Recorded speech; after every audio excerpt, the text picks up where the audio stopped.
This episode of the Jewish Road podcast is ad-free, thanks to the few. So who are the few? They are the people who want to go deeper, learn the whole story of Scripture and how it's all connected, walking the ancient paths of faith. If you believe Israel's story still matters, you might be among them. Join the few at thejewishroad.com/few. Shalom, friends. You are listening to the Jewish Road podcast, and today we have friend Aaron Evans from Friends of the IDF. Why do you think the IDF needs a friend today, now more than ever? Well, I think that they need a friend like Aaron and the group that he's working with, Friends of the IDF, because there is so much emotional stress from the last 2.5 years of war, and there are material needs as well. And they're getting great support, and they need great support from this group and from all of us. So listen to the stories, listen to the need, and may this conversation provoke you to action.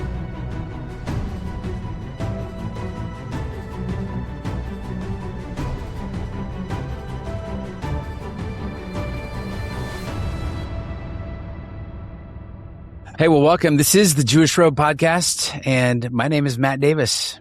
I'm Ron Davis. And together, we've been doing this for a long, long time now. Yeah, going on 5 years, I think. 5 years? Wow. A long time. A lot of episodes, and I was young when we started this. Yeah, you were really young. And now you're just a little bit older. Hey, we're with a new friend, Aaron Evans. Aaron, welcome to the Jewish Road podcast. It's great to be on. Thank you, guys. So if you're just listening to the audio of this, what you're missing out on, number one, Aaron is incredibly handsome. But number two, he's a young guy. And so that's good. He's younger than both of us. And so, and that's everybody's younger than me. Yeah, that's right. So we're going to specifically want to talk about an organization called Friends of the IDF, and have quite a few questions there because, man, not only does Israel not have a lot of friends, but even the IDF feels like this other kind of subgroup within Israel. That, I mean, those are the people committing the genocide according to the enemies of Israel, right? Those are the people that are killing babies according to the enemies of Israel. And so, well, you know, obviously, we always say that Israel needs a friend, and to the extent that that's true, the IDF needs many more friends. And so, we'll get into that. But let's get a little bit of your background, Aaron. Let's find out. What perspective, where are you coming from, and how you got involved in all this? Absolutely. No, I think I was really blessed and fortunate to actually grow up in a church that took time to teach the Old Testament. I think growing up, one of the things that I really don't take for granted now, it's almost become a modern fad to talk about everything other than the actual Bible in some churches, unfortunately. And so, but growing up, I was able to learn about the Old Testament heroes from, Moses and David. And David's still my all-time. He was my hero growing up, and still is as an adult. And I think just another layer of things in his life as an adult that I think speak to you as a man. But I grew up understanding these stories that were preserved in God's Word. And I think, and understanding the special relationship with Abraham and with God, I think it's amazing when you look at history. God could have went to Scotland. He could have come here to North America. He could have went wherever he wanted to choose his people. And instead he, went to a place in the Middle East and picked Abraham and chose the land that is now Israel. And so, I think understanding early on that special covenant made a big impact on me. And that's really been a core part of my understanding and my faith and my worldview throughout. And I think there's many other reasons we could talk about, throughout the podcast about why Israel's relevant, even beyond faith. But that would be my core. Yeah, it's interesting that you grew up in a church. It sounds like that really gave a proper perspective of the Old Testament and Abraham and Isaac and Jacob and your favorite David. And it's interesting that not a lot of Christians get that good background and all. And I'm wondering, when did this move for you from being taught to a personal thing that you're convicted about? How did all that happen in terms Yeah, of Israel and, it's you know? it's a really good question. I mean, I think that the more the more I've studied scripture, even as a young adult and into being an adult, it definitely persevered, in my worldview. And I think um, the moment that really became real to me, and I think that as far as just me getting involved, I mean, I've always been pro-Israel and support the Jewish people and their right to exist and have a state that guarantees their right to exist. But I love history, and so studied the Holocaust and all the uh, horrors of that. And I think that's also equally important, not only to have a biblical foundation, but also the historical understanding of what happens when things go awry very quickly. And October 7th happened. I'm sitting in my office and just watched the horrors that were being unpacked on TV. And obviously, as we know now, what we saw on CNN and Fox News were totally nothing compared to what was really happening. And but I had tears in my eyes, and I really hadn't felt that way since 9/11. And I think just really seeing the mass carnage that was happening, and then really fast forwarding to October 8th and October 9th is really what prompted me to get involved. I think, we kind of, as evil as the acts were of murder and rape and all the things that we know now happened on October 7th, those are things you actually expect to happen from terrorists. That's what terrorists do. Anyone who pretends that they're better than that, I mean, that is who they are. It's what they celebrate. And so that's to be expected, as horrible as it is. But what's not to be expected is for our neighbors and people in the United States and fellow Christians to stand up and actually support the terrorists instead of standing up and standing with those who were murdered, raped, and kidnapped. And so, and that was the moment where I realized that, it's the old quote that's been attributed to multiple people. I don't know that none of which is actually historically accurate, but it's a great quote of, the only thing necessary for evil to triumph is for good men to do nothing. And I think that that's exactly where we're at right now. And I just felt like there was no option other than getting involved. What have you seen with the people surrounding you, your immediate community, even the church in general? Because I think what I've observed is I've been surprised who has actually that has allowed this to rock them in the best possible way, and that provokes them toward action. And then I'm also surprised at people who I thought would know better, should know better, and have done nothing, or even come against Israel. But what's been and you're based in DC, right? So there's a lot of you get to see both sides of the spectrum constantly, all the time. Although I think Washington DC as a town and how they vote is definitely more liberal. But what have you seen just around you, and even specifically in the church? Yeah, I think overall, my experience in the church has still been very supportive of the Jewish people and supportive of Israel. I think that I've never seen more people emboldened to be against the Jewish people or to be against Israel than I have seen in today's time. And I think it's mind blowing, really. I mean, if you'd have asked me, I think, maybe part of this was me just being asleep. I'm not Jewish. But, if you'd have asked me on October 6th, is anti-Semitism a problem in America? I would have said absolutely not. And obviously we know very different, October 8th proved that was totally nonsense.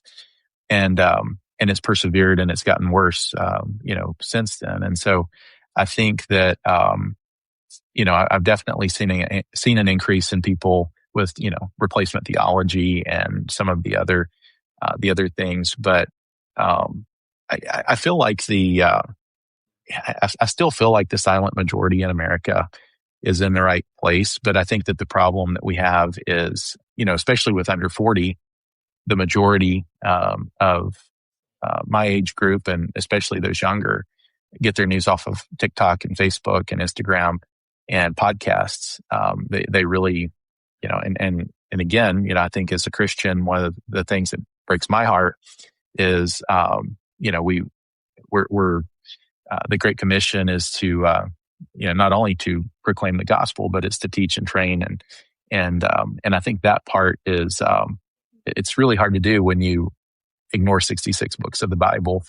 And I just feel like, with the modern church, it's very easy to attend church every Sunday and actually still never have a real core grasp, depending on the church you attend, of the Old Testament foundation of our faith. The Judeo part of our Judeo-Christian heritage is actually really important.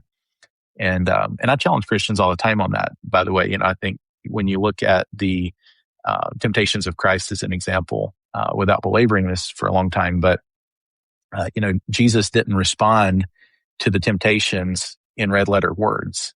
He could have. It's the Son of God. He could have just told Satan to go, kick rocks, right? But he quoted the Old Testament. He went back and quoted what we felt to preach and teach young disciples in today's church. And then we step back and scratch our head and we wonder, why in the world does everyone have this weird worldview now? Well, it's because we've not given them the foundation. We've not taught them the truth. And there's podcasts and that aren't as good as yours, obviously, but there's podcasts and there's TikTok and there's all these other things that are happy to fill the void with propaganda. And we've got young people who are getting more theology from social media than they are from the churches. I think that's a real travesty. Yeah. Yeah. Yeah, it's it is really difficult. When we get invited to speak into churches, it's not churches who believe that the church is now Israel, and so it's kind of amazing that so many young people have gone in the other direction, not supporting Israel. A majority of them. And like you say, they're getting their information from social media, from TikTok, from, wherever they, get it in those places. So how do we combat that? I think it starts with, the antidote to error and to lies is the truth. And so, I think that, light is greater than darkness. And you can have a battery that's almost empty and a bulb that's the least amount of lumens possible, and it'll still cut through the darkest of night with whatever battery it's got and with whatever light it's got. And so, I think that's what we do have on our side. And I think that the only way to permeate darkness is to start shining a light. And that's what made me decide to get more involved and use my voice and time and engage, because we can't sit on the sidelines and lament what's going on without actually engaging and using our voice and using our time. And I think that just starts with building relationships. It starts doing what you guys are doing and just, putting truth out there, on your own podcast, instead of just, you could both sit back and lament that there are all these bad podcasts out there and, that are brainwashing people with error and propaganda. And never do a podcast on your own, but you've done the opposite. So, you're part of that solution. But I think that all of us can do our part, and it is something even as simple as speaking up. And I just commented to a friend on Facebook, and I personally I've always resisted engaging in controversial political commentary on Facebook, and it's all, Facebook has just always been kind of a place to engage with friends. But I've changed that on purpose. And when I see error, I push back on it and I put truth out. And whether I always do it I try to do it in an attitude of love and respect, because I think that's where we need to meet people. But at the same time, I think when we have error that is being promoted so loudly, it just starts by being bold enough to begin countering that with the truth. I'm always thankful and love seeing how some of that support an action takes shape, right? So we have friends who are writers and creators, and they're putting out books to help change theology. We have a friend, and she is working on how do we combat the drone warfare that is coming against Israel, and trying to build out, a lot of support for those kind of things.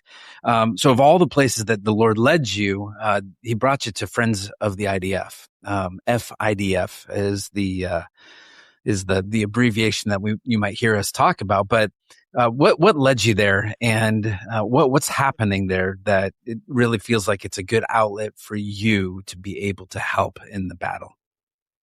It was actually quite amazing. I mean, right after October 7th, I immediately knew I needed to get involved, and honestly had zero clue how to do it. And, I had the kind of passion in my heart, but really had no idea of what next steps were. And so um, I had been praying about it, and it was maybe 2 or 3 weeks after October 7th happened. And we were actually, we'd actually been on a trip, and I'd missed an email from someone. I was catching up on emails, and there was a young lady I'd done some business with in the past, and I hadn't heard from her in probably 3 or 4 years, but she had sent an email inviting me to an FIDF event, and that was already scheduled before October 7th. But and it was just, I mean, the timing was just amazing because, again, I'd been looking at different ways to get involved, and frankly, the fact that it was supporting the troops, and it was specifically tied to helping IDF was actually really exciting to me, because that actually was the number one reason that I probably responded so promptly, just recognizing the role that the vital role that they're playing, and we're playing then and are playing now, in being that fine line between chaos and terror and the only democracy in the Middle East, and the safety of Israel. And so, new that you learned at that event that it surprised you about the IDF, that maybe it was even just a trigger to pull you towards this even more?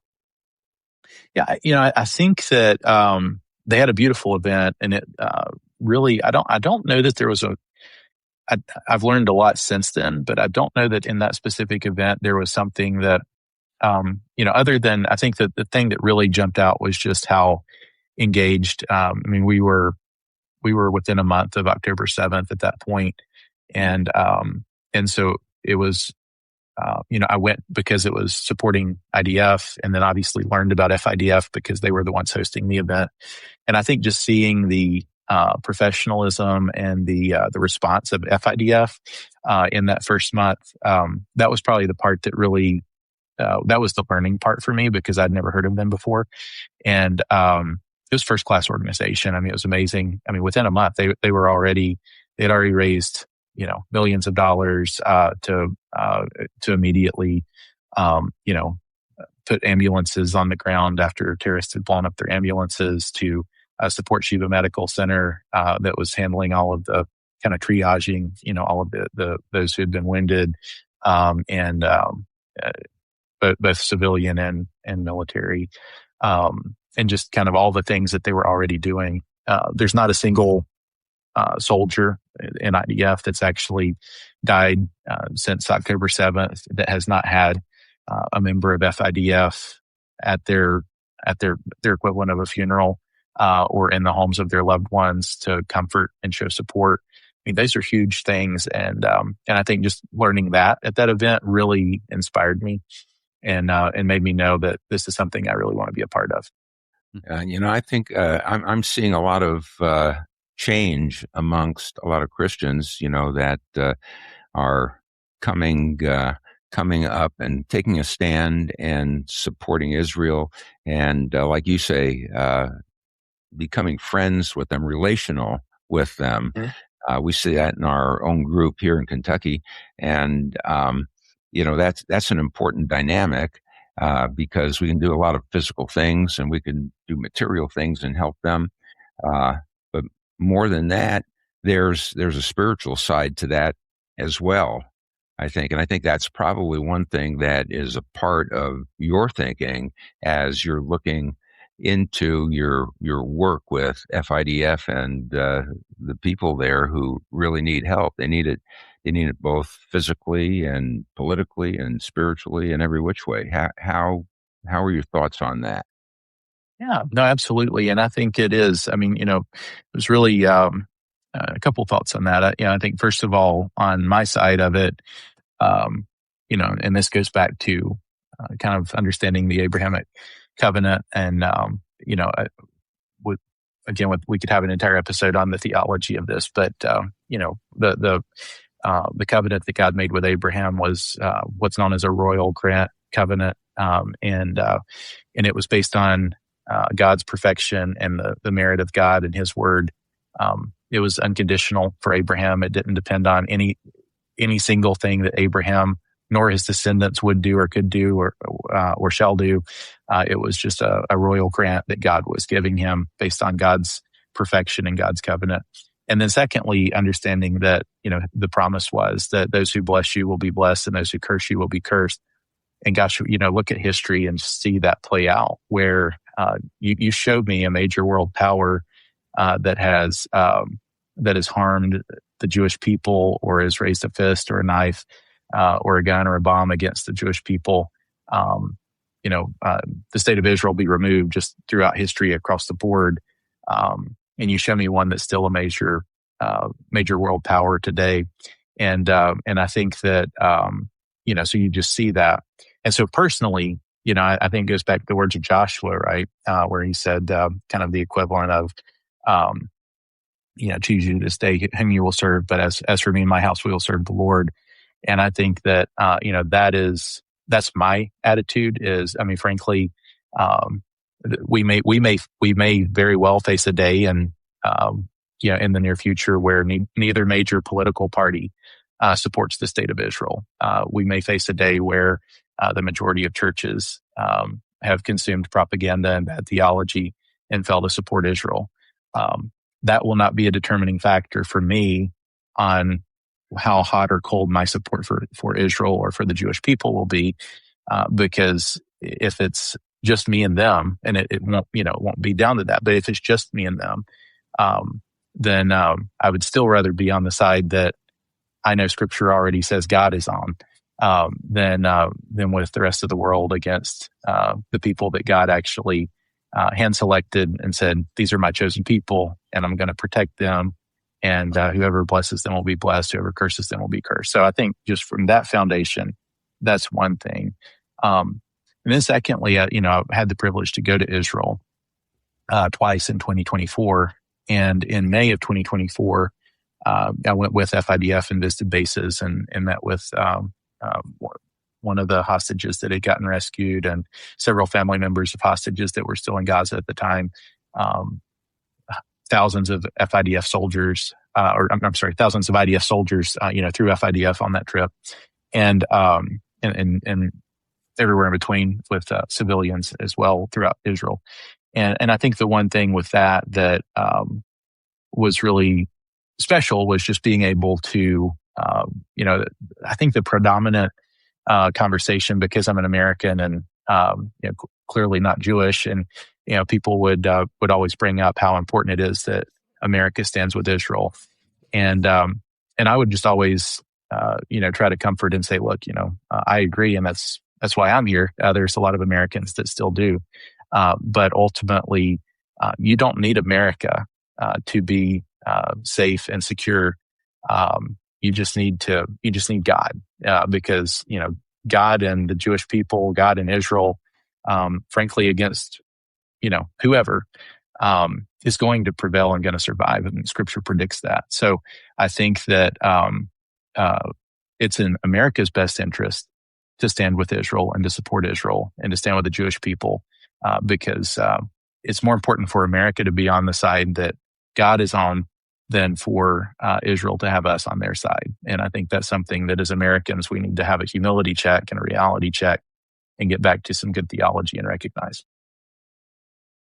We all have friends who serve in the IDF. And I think if I could sit down, take a protester, pro-Palestinian protester off the streets. They're holding their sign, say, "Can I introduce you to somebody?" And I bring them in and they sit down at a coffee shop and talk to an IDF soldier. Everything that they think that soldier is for is just not true. And Right. so that's, and it's one of the reasons we try to get as many people as we can to come to Israel. You get to meet the people, but we're also just trying to introduce them to, because those are not the people. And I'm sure there's always a bad egg in every group, but you can go to your own family reunion and find a bad egg, but it's really the spirit and disposition of the people. And truly, all of our friends who are in the IDF and Israelis in general, they just want to be left alone and have peace. And so that's what we want to be able to bring.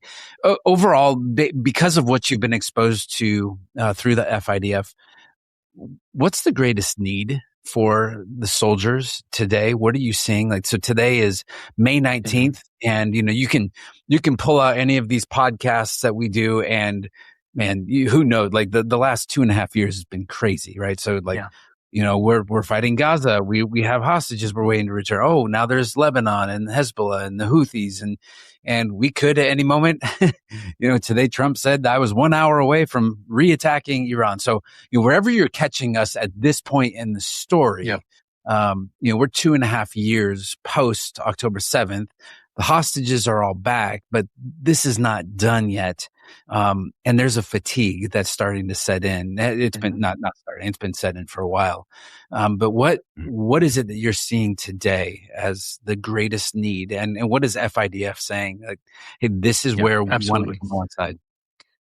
It's 100%. It's PTSD. I mean, I think that when you look at, and obviously, American military has struggled with this for years as well, especially with their special forces and different things, with things that, pushing the physical and mental beyond how we were really, intended to live on a daily basis, and doing very important work for our country. And we see that with our soldiers here. We see that with an entire country in Israel. I mean, step back and look at the fact that, what is IDF? It's a mandatory conscription. I mean, the moment you're out of high school, you're going in to serve your time in the military and to serve your country and to, and so when we look at, since October 7th, it's a very young army. So you've got that naturally occurring every year with high school graduates joining. But then on top of that, it's a very small country. And so, this is an immense war. And you've got, the war with Hezbollah on the north, and obviously with Hamas in the south, and then still having the threats from Judea and Samaria, in the east. And so you basically have all of this, going on, and you've got major fatigue. And so they're tired, they're exhausted, they're emotionally, pulled to their limits, but they still have to get up and go on because there's not enough people to just give them reprieve and to allow them to just go have rest. And you've got, reserve members who are in their mid 40s, early 50s even, that already paid their dues, did their time, served in IDF, and they've got families, some have grandkids, and they're going back in, during some of these peak times to serve and to keep their nation free. And so I think those are real challenges when you've got a massive part of your population that has just been stretched to the limits on, even just from human fatigue alone, and the lack of sleep. And, I met one gentleman who was in his mid 40s, had 3 kids, had a wife, and, he was a reservist. So, when I met with him, he was getting ready to leave in an hour to go fight in Gaza that evening and fight terrorists. He just had gotten to the base from working that morning. And, he's working during the daytime to pay bills so he can keep his home and provide for his kids, and going and fighting terrorists at night, trying to get a couple hours sleep, go back to work, trying to keep a marriage, be a father. These are massive juggling acts that, again, just are not normal for humans to have to deal with on a long-term basis, but they are. They're doing what they have to do. And so PTSD is huge. And FIDF's really been on the front lines with that. I mean, it's a massive part of what FIDF is doing in ensuring that we have more counselors on the ground and ensuring that these guys know how to access the resources and are taking part of those resources and really working through some of the PTSD problems. Wow. That's amazing. It is. Well, Aaron, thank you for being here, for standing with not just Israel and the Jewish people, but specifically the IDF and the soldiers there. We know the need is great, and we continue to hear stories. You hear the divorce rates are high in Israel. We hear the stress, the next generation, the kids, the people who've been doing this for decades now, and just trying to. It's a nation that wants to thrive, and it's forced with a lifestyle of having to survive, and so it's a difficult thing. And Israel needs all the friends that they possibly can. So once again, you get to be part of the choir of voices saying that. If somebody's listening to this and they say, this sounds like something I want to be connected to, I want to bring support to what's happening, what does that look like? Where can they go? Yeah, FIDF.org is the website. I would highly encourage checking it out. We've got chapters all over the country. It's very likely wherever you're at, there's actually a chapter near you where you can kind of get plugged in like I did with more of a local or regional community that's engaged, that also believes the way you do and is supportive of IDF and Israel remaining a free place, a free beacon for the Jewish people. And so FIDF.org, and you can learn more there and get involved in. And by the way, too, I mean, the first trip that I mentioned, where I was able to go visit with the troops, the FIDF is also the only nonprofit organization in the United States that's actually sanctioned by Israel to be able to work directly with IDF. And so, they have access levels to be able to be on the front lines and know exactly what is needed and get the resources where they need to go the quickest. And so, even take an opportunity, go with FIDF to visit bases and visit the troops, see firsthand what's going on over there. And you'll be amazed. I mean, I met Muslims, Christians, Jews, in IDF fighting terrorists. And it just, all the nonsense that we hear on the news and the propaganda, you go see it firsthand. And just as you said, it's a totally different story. And you really become proud, even prouder to be a part of such an important organization, FIDF.org. Love it. Well, Aaron, thank you for jumping on the Jewish Row podcast with us. Thank you for sharing. Thank you for standing with the Jewish people and being a light. We say be a light, be a voice, and be a blessing. And so we pray for the peace of Jerusalem, Sha'alu Shalom, Yerushalayim, and we are very thankful to have met you and what you're doing. You're doing all those things. Yep, that's right. Likewise. And same to you guys. It's been a pleasure being on. Thank you.